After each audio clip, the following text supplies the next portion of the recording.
Hello, Ryan here, aka Mac, and welcome. We have a good old monthly report to run through, covering many areas of Star Citizen's development. As always, a huge thank you to all of my patrons and channel members. Cannot do this without you guys. Thank you so much for the support. And also, in celebration of CitizenCon, the TOBII Eye Tracker 5 is on sale at 15% off until the 20th of October. Now, I highly recommend checking out this device. I personally cannot play Star Citizen without it anymore. The level of immersion that it offers is unmatched. Plus, it is also great for content creation, allowing you to use your head or your eyes to control the camera, as I am doing here, in which I am recording some of our org members practicing for the upcoming Daymar rally. Below you will find two links, one to the sweepstake, in which you can win yourself a TOBII Eye Tracker 5, and the other link, which will take you to the deal, but also any purchase made using my link does directly support my channel, providing me with a direct kickback. So a huge thank you in advance if you choose to do so, and to those of you who have done so already. So as usual with these monthly reports, get yourself settled and comfortable, grab a drink, and let's get cracking. Now, kicking off with the AI content team, it says they continued to test updates to some of the landing zone NPCs, ensuring to stress test the setup to ensure that it can take the strain of extensive use and trigger any potential issues. And to make stations and cities feel more alive, the team leveraged the med station behaviors used during the regen crisis to give shopkeepers and NPCs at stores a voice. Now this, only small, but has been quite a cool addition to hear as I come walking out of the clinics and hospitals, hearing NPCs getting mad about the regen crisis, so I'm sure we will hear shopkeepers and NPCs that are shopping talking about whatever is currently going on around the burst. The team is also looking at a underutilized aspect of landing zone archetypes and are prepping a proposal to make better use of guards. Now, I'm not sure what this means or how they plan to begin utilizing the guards. It could just be to provide a bit more lore or character to a location with guards speaking or reacting to things. But personally, I am looking forward to seeing the guards actually become capable of protecting and defending civilians or citizens from other players and so forth. Obviously, this will require quite a lot of work from other teams and the eventual removal of the artificial restrictive armistice zones, but all this work on AI is slowly getting there. Now, in addition to the ongoing ComCall characters for more missions, the devs have begun looking at mission providers in general and have built a new behavior to support face-to-face interactions in the future. It will be fun to get back to the face-to-face interactions with NPCs or the mission givers like we have with previous ones, Tisha, Miles and so on. They were always a nice touch to have that actual character in game, but I am enjoying the comms calls as well. That is another nice touch to kind of just bridge that gap between mission givers, the missions themselves, and us, the players. Now, next up, we have the AI features team who worked on support for NPCs systemically targeting vehicles in combat. Also, improvements were made to the Rocketeer behavior, allowing NPCs to switch between using a rocket launcher and a pistol, depending on the situation. Quite different situations there. It'll be very fun to see this come along. Having NPCs actually capable of using missile launchers or railguns to target ships while they're on the foot, or vehicles of course, will add a whole new facet to the verse. It's a bit like when they made NPCs capable of throwing grenades. It brings a lot of fun, and it keeps us on our toes. Hopefully it'll also be a way of reducing the want or the efficiency and ease of just flying from one location to the next and having to actually go on foot or in a ground vehicle, keeping our emissions lower. But yeah, looking forward to seeing how that will work. Now, improvements to the visuals of various behaviors were also made, improving cover usage and fixing multiple assets. Hopefully this means things like movement and how the character acts during these behaviors, making them feel a bit more realistic and believable. I know this isn't the animation team, but doing anything to make the NPCs feel a little less janky would certainly help with the immersion of all this. Now, default behaviors were then introduced to the Buddy AI, allowing NPCs to follow their leader and stay in close proximity during combat. Now, I'm not sure whether this is referring to ship or FPS AI, or both. I know Buddy AI has been mentioned in the past for Squadron 42 and FPS. It was initially introduced for Squadron 42, I believe, but this could be more to do with leaders, like NPC leaders, with their crew, their FPS crew, following behind them and just sticking together, like in a formation. Now, for a new creature, it says the new Yormandi now uses different fire modes in its attacks. So this is a new creature called the Yormandi. It has different fire modes. Now, we have seen some footage of this found at the depths of the ASD facilities, where it lives in the pools of water and caves. This is a brand new creature, a snake-like creature that actually uses a different rig to the Valakar, but I won't spend too much time talking about it here, as I would like to cover it in more depth in a separate video, but it does look and animates very cool. Anyway, issues with perception giving false positives were fixed, and further improvements are currently underway for this and existing creatures. Finally, the team added new functionality for testing first reactions by generating test cell level variants, making rapid iteration and testing easier for each situation, which includes testing for first reactions and animation flows. And again, like I say, anything that can improve the AI, get the NPCs in-game acting and performing as they should and less janky, I am very happy about. Now, next up, we have the AI tech team, who improved NPCs using elevators, plus focus is currently on 3D navigation and NPCs flying ships. So very happy to hear that the NPCs can use elevators. They cannot be too far off now from having NPCs literally capable of doing anything the player can. So, walking through a space station or a planet-side location, getting into a ship, taking off, flying around, quantum traveling around, getting out of their ship and moving cargo and whatnot. It is all necessary for making that full, living, breathing environment where players and NPCs are working all side by side, which will just open up so much more gameplay for all different professions.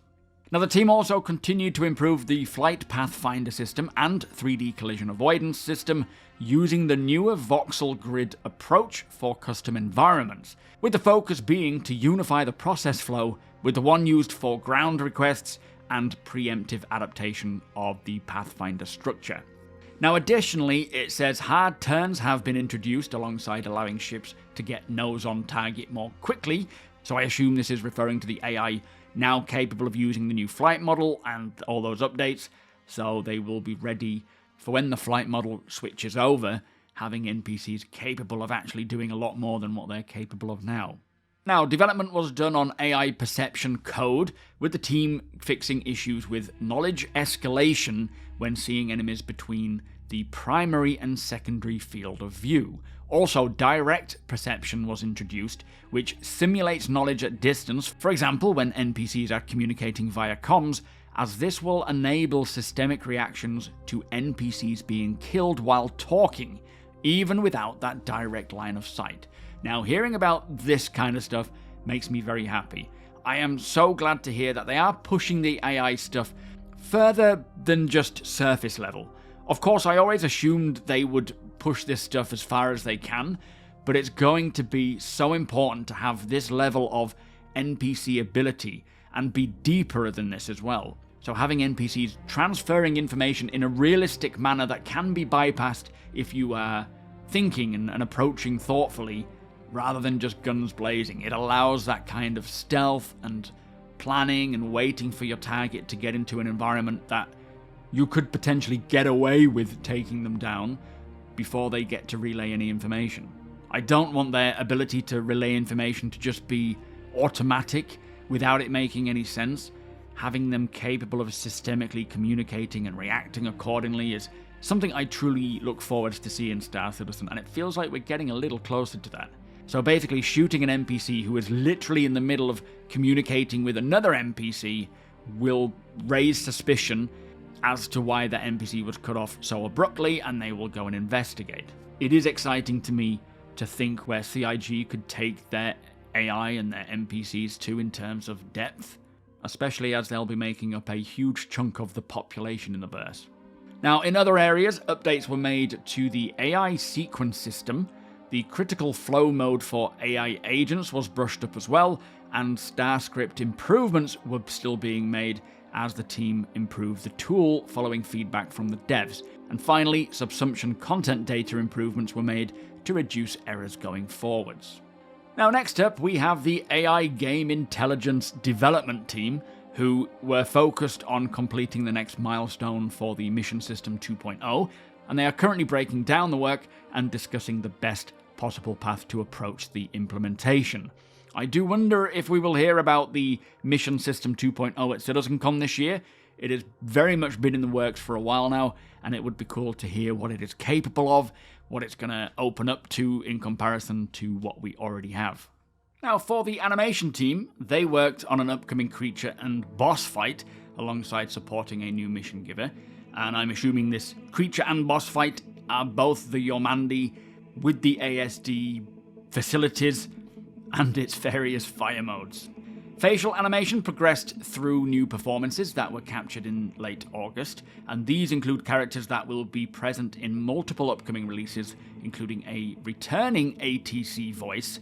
Now, the only real ATC character that I can recall properly is the guy from Levski. So I do wonder if this is another tease, yet another tease, that the Nyx system is releasing potentially this year. Looking at CitizenCon and the name of CitizenCon Direct, there are certainly a lot of clues to give that impression. So that is the only character I can think of, the ATC guy at Levski, coming back for when Nyx comes along and we get to go back to Levski again. Whew, can't wait.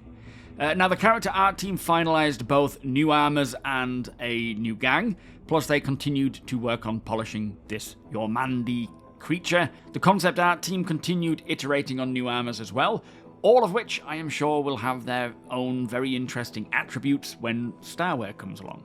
Now, for the core gameplay team, for engineering, the team continued iterating on playtest feedback and hardening the feature ahead of its wider scale testing, and I presume they are just working further on this while they await the tech preview channel to become free once the Vulcan tests released live. Then they will set up the engineering tech preview and we will finally be able to test it. Fingers crossed for this year. Now, the vehicle command module feature continued through its pre-production phase, with the devs completing the prototype and technical design. Also, additional debug tooling revealed various issues with the underlying docking system, prompting an effort to fix critical flow issues. Now, I do wonder when ship-to-station and ship-to-ship docking will be expanded to the other ships. I don't believe they have spoken about what's technically holding it up, but whatever they've done here, if that can help to push that stuff out the door, that will be very nice, especially with this new salvaging update, having to take the Reclaimer to a refinery. That is going to be a godsend if we can actually get it docked, unloaded maybe automatically or in some fashion. But I also very much look forward to being able to dock to, say, an abandoned ship and explore it. That has been a dream for a while now. Now, flight gameplay also progressed throughout the month of September, and AI can now correctly utilize control surfaces and atmosphere and adhere to their velocity goals. And again, very interesting in hearing how capable the AI are becoming. Being able to properly use this new aerodynamic flight mode, it is all slowly coming together, and I do suspect next year, maybe at CitizenCon this year, we will see all of the work they've done with AI sort of culminating in either a vertical slice or a bit of a showcase and a show reel of what they're now capable of. But moving into next year, I suspect we will see a lot of this stuff roll out, both AI on foot and in ships and vehicles, likely once Squadron has released or is, closer to releasing, as a lot of the work will be done for Squadron, but it'll be pushed out to the PU. Now, for ships, annunciators are no longer required to be attached to the dashboard to be functional, which they say will allow for more flexibility in cockpit design. And annunciators are those little panels that have all the little flashing lights on that tell you when you're too close to something, when a missile is locked, all the different icons that flash up. But it will be quite interesting to see how they use this in the future with more unique cockpit designs, especially when it comes to things like alien manufacturers. The team also prepared for focus testing of the improved flight model, which has already started.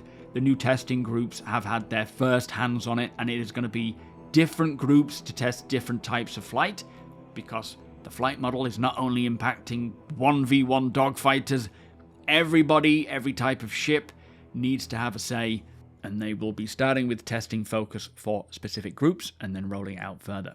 Now, also for the core gameplay team, the ongoing inventory rework progressed with the implementation of equipment and equipped item slots, plus further functionality was added to the paper doll UI and search bar. Now, this is referring to setting up this new UI, this new inventory UI that we have seen recently, with a visible character in the middle and all of these potential slots available for equipping things.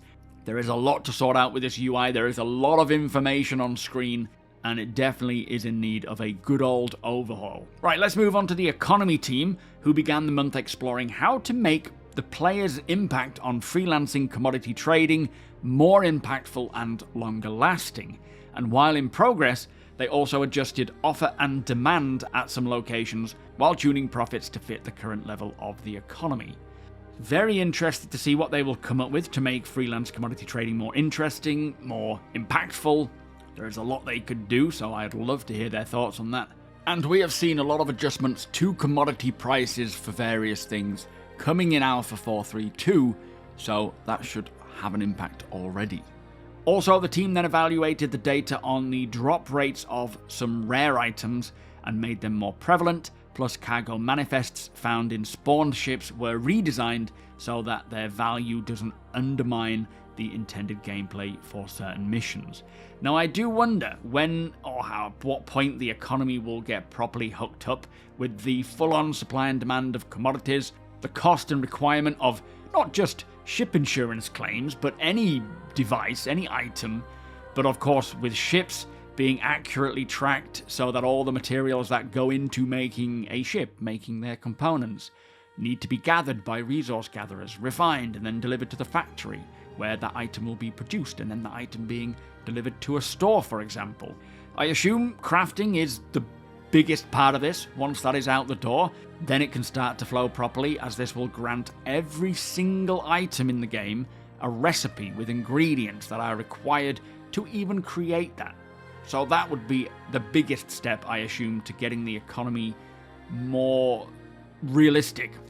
Now, next up, we have the mission design team, who spent the beginning of September finalizing the last narrative mission for these ASD facilities before looking at the rest of this year's content. Now, these ASD facilities have certainly gone down well, it seems.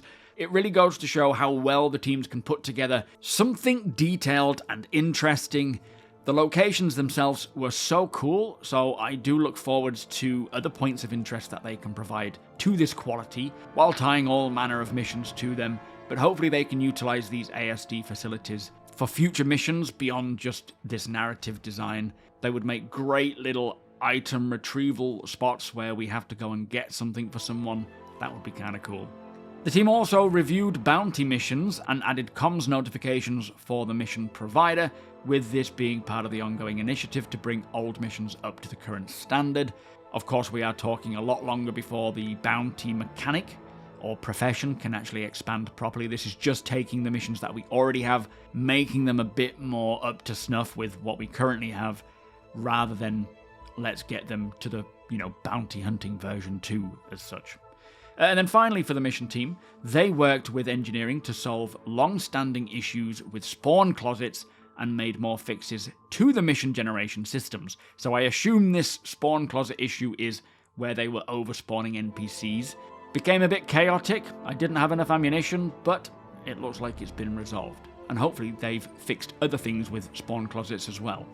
Now, for the narrative team, they focused on creating scripts that will add additional dynamic conversations, a new Covalex mission representative, vendors, and customers into the game, plus they spent time generating mission text and lore discoverables for several upcoming events. And I suspect we will see quite the upscale of social AI and NPCs around locations like landing zones within the new year, as this has been a big focus for many teams, not just the narrative team, but getting the worlds to feel more interesting and alive with people coming and going as you would expect. Narrative also then worked alongside the environment art and branding teams on the signage and environmental storytelling for several upcoming levels. I'm I'm not sure what they mean by levels. All my brain goes to the instancing tech that they were using for, say, the ArcCorp sewer works or underground. That might be a bit of a stretch. I don't know what else it could be referring to, but do let me know your thoughts. Now, also, time was spent planning narrative initiatives for the next year, and they say that this was an excellent opportunity to learn from the recent releases and continue to strengthen the player's narrative experiences across the game. And again, I must say, Narrative have done a great job with the recent stories and ongoing stories, as we are heading back to Pyro in 432. Really enjoying the whole narrative experience and look forward to more in the future, plus that 1.0 storyline. All of this work is helping them to learn and get better at telling stories and providing that full-on narrative experience that you would expect from not just a AAA game, but a quadruple A game. But what I more look forward to getting fleshed out are things like the different guilds in the verse, and having open-ended contracts with them, earning reputation, much more so than these sort of time-limited events. Although they had to adapt for this year with it being a very different cadence of releases, and they've done really well. Now for the online tech team, they updated the error reporting pipeline. Progress was also made on a new web app to configure bootstrap settings, which will provide a more accessible display for its users. For Hex, implementation began of the audit log UI that will extend the system's filtering and sort capabilities. Plus, they have continued concepting for Hex 4.0. And finally, for the online team, they continue to work on item recovery, which I assume is getting to version 1, where we can insure our items, and the blueprint service, alongside continued bug fixing and support. So most of that, I'm not really too sure what it all relates to, but of course, item recovery is the next phase of this is where we can insure the items that we have, like our armor and whatnot. When we die, those things are lootable, we can lose them, but so long as we have insured them, we can claim them back. And then the blueprint service is relating to crafting, so great to hear progress on that. And I do suspect we'll hear a bit about crafting and base building at CitizenCon this year, but I don't know. Now for the R&D team, just as we have heard for the last 2 months, I think it has been, their focus is exclusively on analysing performance and optimising engine and game code. And although we are yet to hear or see what they have done, it is very nice knowing that this is their focus, and hopefully in the near term, maybe this year, most likely into next, we can see the fruits of their labour. And then finally, we have the VFX team, who continued production on the Yormandi creature and its related locations. Plus, passes began for vehicles coming later in the year, alongside pre-production for upcoming locations and missions, starting in the next week or so. So there you go. That was the latest monthly report. Lots going on. Not a great deal of chatter from areas of departments that I am super excited for, like the core gameplay teams. A lot of things that I'm excited for, like hacking and crafting and base building and scanners and radars and engineering. There wasn't really much said in those areas, but it was still very interesting all the same. And as I say, with CitizenCon almost here, I suspect we will see quite a bit of that work shown off this year during that around 2-hour stream. Plus, there is a lot of stuff coming to close right now, so it's likely we may not be hearing much about them in the near term anyway, as they will start releasing into the next year. But with that said, if you do enjoy my videos, please do consider subscribing and helping the channel to grow. If you would like to come and hang out with us while we're live, you can watch me here on YouTube or follow me over at twitch.tv/SuperMacBrother. Got plenty of org stuff planned this next week, off-grid stuff too, and getting started with practicing for the Daymar Rally. That is a new thing for us this year. Hit the thumbs up if you don't mind, it does the channel a big favour, and tick that notification bell if you'd like to be notified when my videos go live. Again, a huge thank you to my patrons and channel members. Thank you all so much for the support. Thank you for watching, and I'll see you in the next one.